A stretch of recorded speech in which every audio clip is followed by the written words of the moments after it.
Declassified video released by the Pentagon shows Tuesday's mid-air incident between a U.S. spy drone and a Russian fighter jet in international airspace over the Black Sea. The Russian aircraft can be seen approaching the American Reaper drone, which operators say they then had to crash into the waters of the Black Sea. The Pentagon said the video was edited by the U.S. military for length, but shows events in sequential order. U.S. officials had earlier described how 2 Russian jets first harried and dumped fuel on the unmanned vehicle before the eventual collision, which is not shown on the released video. The incident prompted a rare direct call between military leaders in Washington and Moscow. I just got off the phone with my Russian counterpart, Minister Shoigu.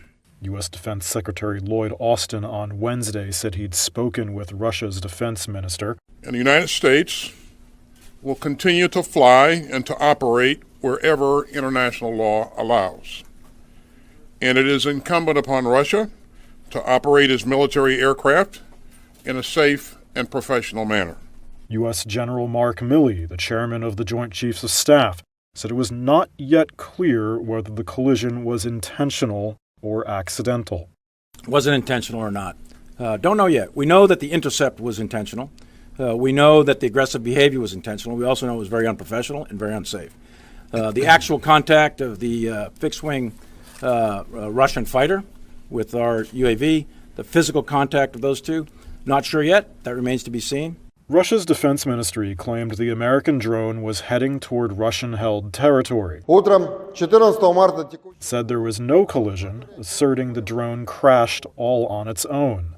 The incident has been a reminder of the dangers of direct confrontation between the U.S. and Russia over Ukraine, which Western allies are supporting with intelligence and weapons. We've been waiting for this sort of thing to happen for some time. It's surprising it hasn't already happened. Professor Michael Clark is the former Director General of the Royal United Services Institute in London.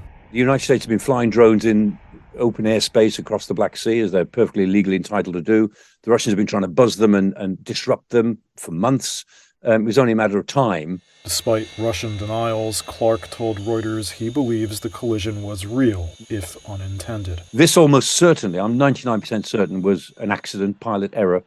I mean, the Su-27 pilot who can deliberately and safely fly his plane into the propeller of a Reaper drone hasn't yet been born. So I'm sure it's an accident, and that pilot's very lucky. Russia said it would try to recover the drone wreckage from the sea. General Milley said the waters where the drone splashed down were 4,000 to 5,000 feet deep, making any recovery attempt difficult.